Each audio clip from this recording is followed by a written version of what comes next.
بڑی ایک خوشائند طریقے سے دیکھتا ہوں، کیونکہ ہماری بدقسمتی سے جو ہمارا ملک جس طرح ایوالو ہوا اور ہم نے اس کی ساری سٹیجز دیکھی ہیں. اتنی عمر ہے میری کہ میں نے اس کی ساری جب یہ ایک بڑی تیزی سے ایشیا میں اوپر جا رہا تھا اور ایکسپیکٹیشنز تھی کہ یہ ملک وہ بنے گا. جو ایک کتاب تھی دی ایشین میریکل، اس کے اندر پاکستان کو انہوں نے کہا تھا کہ یہ ایشیا کا کیلیفورنیا بننے جا رہا ہے. اور پھر ہم نے اس کی جو زوال بھی دیکھا کہ وہ ملک جس سے جو سب کانٹیننٹ میں سب سے آگے تھا، سب اکنامک انڈیکیٹرز میں 1990 تک پاکستان سب سے آگے تھا، اور پھر ہم نے سب سے پیچھے جا کے دیکھا. اس کی میں اگر کئی وجوہات ہیں، مین وجہ کہ ہم اپنے پوٹینشیل پہ نہیں جا سکے، وہ میں ایک ہی چیز پہ پوائنٹ آؤٹ کرتا ہوں: رول آف لا. جب آپ کے ملک میں رول آف لا نہیں ہوتا، فرق ہی ان قوموں میں رول آف لا ہے. اگر آپ غریب ملکوں کو دیکھیں تو غریب ملکوں کی وسائل کی وجہ سے نہ ہونے کی وجہ سے غربت نہیں ہے. رول آف لا کرٹیکل چیز ہے جس کی وجہ سے ایک معاشرے میں سویلائزیشن بھی آتی ہے، میریٹوکریسی آتی ہے، وہ اوپر آتا ہے، اور پھر ڈیموکریسی بھی اسی ملک میں پراسپر کرتی ہے جدھر رول آف لا ہے. اگر رول آف لا نہیں ہے تو آپ الیکشن کروائیں تو وہی وار لارڈز اور طاقتور اور کرمنلز اوپر آ جائیں گے. تو پری کنڈیشن ڈیموکریسی کی ہوتی ہے کہ رول آف لا ہو، وہ روکتا ہے اس طرح کے کرمنلز کو اوپر آنے کے لیے. اور یہ جو کرپشن ہے، یہ ایک سمٹمز ہے رول آف لا نہ ہونے کی. تو اور ساری بھی جو ڈیولپنگ ورلڈ ہے وہ پیچھے کرپشن کی وجہ سے ہے، اور کرپشن ایلیٹ کی. تو میں اس لیے اس کو ویلکم کرتا ہوں کہ جو چیز لیکنگ ہے ہمارے ملک میں وہ ہے ریسرچ.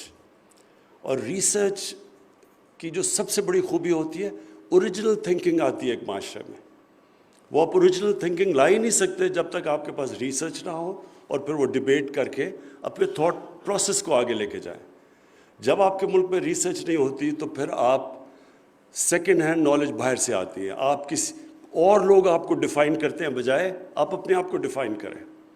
تو یہ کلاسک کیس ہے یہ جو آپ نے ابھی کتاب مجھے دی افغانستان کی، کہ وہ ملک جو سب سے بڑا کولیٹرل ڈیمیج تھا افغانستان کی جنگ میں امریکہ کے ساتھ شرکت کرنے کی، اسی کے اوپر سارا نزلہ گر گیا کہ وہ اس لیے نہیں کامیاب ہوئے کیونکہ پاکستان کی وجہ سے وہ کامیاب نہیں ہوئے. اور وہ ملک جو اتنی قربانی دی اس نے اس جنگ میں شرکت کر کے، کسی ملک میں 80,000 لوگ کیجولٹیز نہیں ہوئی جنہوں نے امریکہ کی الائنس میں شرکت کی. کسی ملک میں اس طرح کے 30-40 لاکھ لوگ انٹرنلی ڈسپلیسڈ نہیں ہوئے، اور جو اکانومی کا لاس ہوا وہ اوور $100 بلین تھا. لیکن اس کے باوجود آپ پچھلے 10-15 سال کے اخبار اٹھا کے دیکھیں، 12 سال کے، جو بھی مغرب اخبار ہوتا تھا کسی نے پاکستان کو کریڈٹ نہیں دیا اس کا، بلکہ بدنامی ہوئی کہ ڈبل گیم کھیل رہے ہیں اور یہ کر رہے ہیں اور وہ کر رہے ہیں، جبکہ غلطیاں ساری وہ کر رہے تھے اور وہ سارا اسکیپ گوٹ پاکستان بن رہا تھا. اور کیوں پاکستان میں ہم اس کو صحیح معنی میں جواب نہیں دے سکے؟ کیونکہ یہاں کوئی مجھے نظر ہی نہیں آئے کہ کوئی لیڈرشپ کو کوئی تھنک ٹینک کوئی فیڈ کر رہا ہے، کوئی بتائے کہ پاکستان کا اس میں کیجولٹی تو پاکستان بن گیا تھا اس جنگ کی. وہ ایکسپیکٹ کر رہے تھے کہ پاکستان جتائے گا ان کو جنگ، اور پاکستان خود اپنے آپ کو بچا رہا تھا جو پاکستان کے اندر جس طرح کی تباہی میں تھی. لیکن وہ بہت ہی، میں اگر کہتا ہوں ہمارا بڑا ہی بلیک پیریڈ تھا، ہمارے لیے بڑی ہیوملیشن تھی کہ ہم ساتھ بھی دے رہے ہیں، ہم اپنے آپ کو ایلائی بھی کہہ رہے ہیں، وہ ایلائی ہمیں بومبنگ بھی کر رہے ہیں، ہمارے لوگ بھی مر رہے ہیں، پھر بلیم بھی ہمیں کر رہے ہیں اور کہہ رہے ہیں ہم آپ کو ایڈ دے رہے ہیں، اور وہ ایڈ منسکیول تھی جو کہ نقصان ہوا اس ملک کو.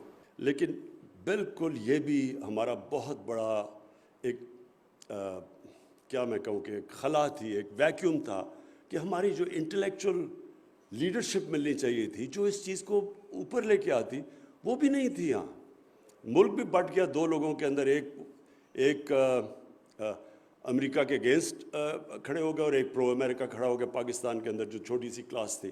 تو ہم بالکل اپنا پوائنٹ آف ویو دنیا میں پروجیکٹ ہی نہیں کر سکے. اور اسی طرح اگر آپ آگے چلے جائیں تو یہ سارا جو اسلاموفوبیا دنیا میں, یہ صرف ہمارا قصور نہیں ہے, یہ مسلمان دنیا کے اندر دیکھیں کدھر ہیں وہ تھنک ٹینکس جو کہ جواب دیتے کہ ٹیررزم اور اسلام کا کیا چکر ہے, ان کی کیا کوریلیشن ہے. کوئی بھی دنیا کے اندر کسی بھی مذہب, کوئی بھی مذہب اجازت نہیں دیتا دہشت گردی کی. مسلمان کیسے اسلام اور ٹیررزم اکٹھے ہو گئے 9/11 کے بعد؟ اسلام تو ایک ہی ہے. ریڈیکلز ہیومن کمیونٹیز میں ریڈیکلز ہوتے ہیں, ماڈریٹس ہوتے ہیں, لبرلز ہوتے ہیں, لیکن دین کا تو اس سے کوئی چکر نہیں. دین تو ہے کہ نبی صلی اللہ علیہ وسلم کا دین.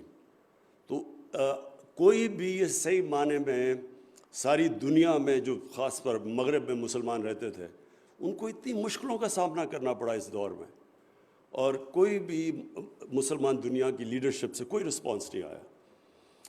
اور ابھی بھی میں سمجھتا ہوں کہ جو ہندوستان کر رہا ہے اس وقت, جو ہندوستان کو وہ ڈیموکریسی بھی کہتے ہیں, اور اس کے ساتھ کوئی ویسٹرن ملک اس کو کوئی تنقید ہی نہیں کرتا جس طرح کی حرکتیں کر رہا ہے ہندوستان, اب جو کشمیر میں کر رہا ہے. آپ سوچ لیں کہ جو کشمیر میں اگر یہ اور کوئی ملک کر رہا ہوتا تو کتنا شور مچنا تھا. تو اس میں بھی پھر مسلمان دنیا میں اگر ہمارے تھنک ٹینکس ہوتے, کم از کم اس کو اٹھاتے ہیں اس چیز کو, تو وہ بھی ہماری بڑی بدقسمتی ہے کہ جس طرح کی ریسسٹ گورنمنٹ آئی ہوئی اور جس طرح کی فیشسٹ پالیسی ہیں اس کی, جو وہ اپنی مائنورٹی سے کر رہے ہیں, اور خاص طور پہ پھر سے جو وہ کشمیر میں کر رہے ہیں. لیکن انفارچونیٹلی ہماری مسلمان دنیا میں ایسے تھنک ٹینکس نہیں ہیں جو کہ پروجیکٹ کر سکیں اس چیز کو. میں یہ بھی سمجھتا ہوں کہ جو آپ نے نیشنل سیکیورٹی کی بات کی, نیشنل سیکیورٹی ہم سب جانتے ہیں کہ صرف اب تک ہم ساری کانسنٹریشن ہماری ملٹری کے اوپر تھی, but actually national security all encompassing چیز ہے, اور اس کے اندر کبھی بھی نیشنل سیکیورٹی آپ کی ہو ہی نہیں سکتی جب تک ایک انکلوسیو گروتھ نہ ہو. کوئی بھی ملک سیکیور نہیں ہو سکتا جس اگر چھوٹا سا طبقہ امیر ہوتا جائے اور جو نیچے لوگ ہیں وہ پیچھے رہ جائیں. کوئی ملک سیکیور نہیں ہوتا اس سے, بلکہ وہ بھی ملک سیکیور نہیں ہوتا جدھر ایک علاقہ ڈیولپ ہو جائے یا 2-3 شہر ڈیولپ ہو جائیں اور باقی جو ملک ہے وہ پیچھے رہ جائے یا صوبہ پیچھے رہ جائے. یہ ہمیشہ یہ ہوتا ہے انتشار کا کاز. آپ کے ملک کے اندر جب بھی وائلنس ہوتی ہے کہ کوئی لوگ کھڑے ہو جاتے ہیں, وہ اس لیے ہوتے ہیں کہ ان ایکول ڈیولپمنٹ ہوتی ہے, ناانصافی ہوتی ہے. تو یہ نیشنل سیکیورٹی کا یہ بھی بہت بڑا ایشو ہے کہ ہم ایکویٹیبل انکلوسیو ڈیولپمنٹ کیسے کر سکیں, یہ بھی بڑا امپورٹنٹ ہے. اور پھر جو ہیومن ڈیولپمنٹ ہے اس کے اوپر بھی بہت امپورٹنٹ ہے کہ آپ کی اس کے اوپر توجہ ہو. میں یہ چاہتا ہوں کہ آپ ہائی لائٹ کریں کہ یہ جو ہمارا یہ 3 ٹیئرڈ سسٹم بن گیا ہے, یہ دیکھیں نا, اگر ہمارے پاس صحیح تھنک ٹینکس ہوتے, ریسرچ ہوتی, تو اس کے اوپر تو کوئی کامنٹ کرتا کہ تھوڑے سے بچوں کو آپ انگلش میڈیم ایجوکیشن دے رہے ہیں, پھر اردو میڈیم ہے, پھر دینی مدرسے ہیں, اور پھر ہم سمجھتے ہیں کہ اس کا فال آؤٹ نہیں آئے گا پاکستان میں. ہم جب یہ انتہا پسندی دیکھتے ہیں تو اس کے پیچھے تو جائیں. جب انتہا پسندی ہوتی ہے, ایک چھوٹا سا وہ جو 2 طرف آ گیا نا, ایک طرف انگلش میڈیم ایجوکیشن آ گیا, بیچ میں اردو میڈیم, اور ادھر دینی مدرسے, 3 پیرلل سسٹم چل رہے ہیں. اور یہ جب میں جب پڑھتا تھا تو 4-5 انگلش میڈیم سکول تھے, باقی سارے اردو میڈیم تھے. وہ بجائے ہم اس کو کلونیل ایجوکیشن سسٹم کو ٹھیک کرتے, ہم نے اور اس کے اندر ڈسٹورشن لے آئے. اب لینگویج سکولز بن گئے انگلش میڈیم جن کے اندر بھی طبقے ہیں, اور وہ جو اردو میڈیم جو انٹلیکچوئل پروڈیوس کرتا تھا وہ اور اس کا سٹینڈرڈ بالکل نیچے چلا گیا ہے. اور پھر تیسری طرف جو دینی مدرسے ہیں, کسی نے نہیں سوچا کہ ان کو کاپٹ کریں اپنے نیشنل, نوکریاں ان کو کیسے ملیں گی, کسی نے یہ نہیں سوچا. تو یہ جو سسٹم اس لیے ہوا کہ ہمارے ملک میں بدقسمتی سے کبھی بھی ریسرچ نہیں ہوئی ان چیزوں کے اوپر. ہم سیکنڈ ہینڈ ریسرچ کے اوپر گزارا کرتے رہے. جو باہر سے آ جاتا تھا اسے سب مان جاتے تھے کہ جی ہاں جی یہ تو وہ فلانے انگلش اخبار میں لکھا گیا تو ٹھیک ہوگا. امریکہ میں تھنک ٹینکس پاکستان کے اوپر کہہ رہے ہیں کہ جی دا موسٹ ڈینجرس پلیس اور یہ اور وہ, ہمارا کوئی جواب نہیں آ رہا. اس لیے یہ ضروری ہے کہ ہم ایک آل انکمپسنگ نیشنل سیکورٹی کی بات کریں. اور اس طرح کا جو آپ کا تھنک ٹینک ہے معید, یہ سٹارٹ ہے. میں امید رکھتا ہوں کہ پاکستان میں اور بھی اس طرح کے کوالٹی کے تھنک ٹینکس بنے جو کہ پھر کمپیٹ کریں ایک دوسرے سے. پتہ چلے کہ کون بہتر ریسرچ کر رہا ہے, کس کی زیادہ اچھے پیپرز پروڈیوس ہو رہے ہیں, دنیا میں کون اس کی کریڈیبلٹی کس کی ہے. اور تب جو ہمارا نیشنل نیریٹو ہے وہ پھر ہم صحیح معنی میں لوگوں کے سامنے رکھ سکیں گے. یہ جو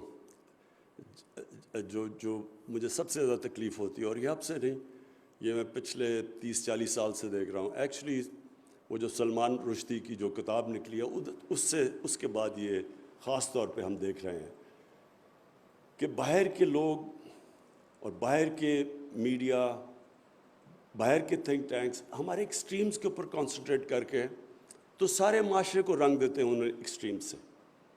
میں جب پہلی دفعہ انگلینڈ گیا تو وہاں یہ ریسسٹ ہوتے تھے, ان کو اسکن ہیڈز کہتے تھے. تو اسکن ہیڈز جو بھی ایشین ملتا تھا تو اس کو پکڑ کے مارتے تھے, ان کو برا بلا کہتے تھے اور ان سب کو پیکیز کہتے تھے. تو میں اگر سارے انگلینڈ کو, وہ اسکن ہیڈز کو جو وہ حرکتیں کر رہے تھے انگلینڈ میں پاکستانیوں اور انڈینز کے خلاف, ان کو بیس بنا کے سارے انگلش معاشرے کو اگر میں ڈیفائن کر دیتا تو وہ بھی بڑا ایکسٹریم معاشرہ ہونا تھا. حالانکہ جو انگلینڈ کا معاشرہ ہے پرابلی سب سے, جتنے بھی میں نے دیکھے ہیں, بڑا لبرل معاشرہ ہے.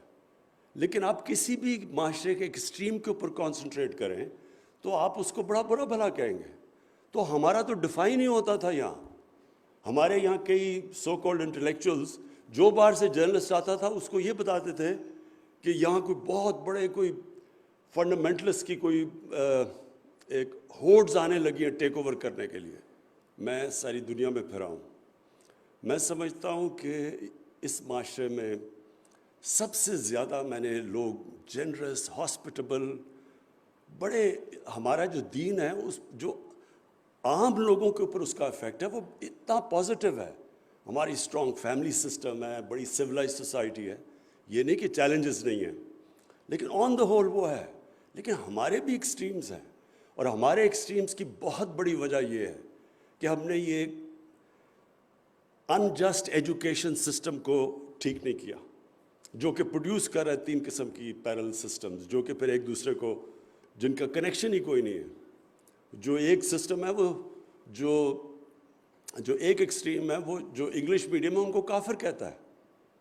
کبھی کسی نے یہ نیچے سوسائٹی میں اسٹڈی نہیں کیا. تو میں یہ ایکسپیکٹ کرتا ہوں کہ ہمارے اب وقت آ گیا ہے کہ ہم اپنے ریسرچ کریں, اپنا اوریجنل تھاٹ لے کے آئیں, اپنے ملک کو ہم ڈیفائن کریں بجائے ہمیں کوئی باہر سے ڈیفائن کرے. اور جتنا آپ کی ٹینکس کی کریڈیبلٹی بڑھتی جائے گی اتنی ہمارے لیے دنیا میں آسان ہوگا کہ اپنے آپ کو پاکستانی کو ڈیفائن کریں. اور سب سے جو پرابلمز فیس کرتے ہیں وہ اوورسیز پاکستانیز ہیں. میں نے, کیونکہ میرا ان سے انٹریکشن زیادہ ہے, جب بھی اس طرح کی کیمپینز چلتی ہیں پاکستان کے خلاف تو ان کے اوپر بڑا مشکل وقت گزرتا ہے, خاص طور پہ ان کے بچوں کے اوپر جو کہ وہاں اسکولوں میں پڑھتے ہیں, وہیں بڑے ہوئے ہیں. تو خود بھی وہ پاکستان آتے ہوئے گھبراتے ہیں کیونکہ اتنا بری پاکستان کی پکچر پینٹ کی جاتی ہے. تو معید, پھر سے یہ جو آپ نے افغانستان میں کتاب کمپائل کی ہے یہ بڑی امپورٹنٹ ہے, کیونکہ اللہ نے ہمیں بڑا بچایا. مجھے تو بڑا خوف تھا کہ اگر وہاں پروٹریکٹڈ سول وار ہو جاتی ہے افغانستان میں تو وہ سارا, مجھے نظر آ رہا تھا جو ان کے میڈیا میں بھی, کہ سارا بلیم پاکستان کے اوپر آنا تھا. جبکہ پاکستان ہم جس طرح ہم کہتے ہیں کہ سب سے بڑا افغانستان کی جنگ کا کولیٹرل ڈیمیج تھا. Thank you G.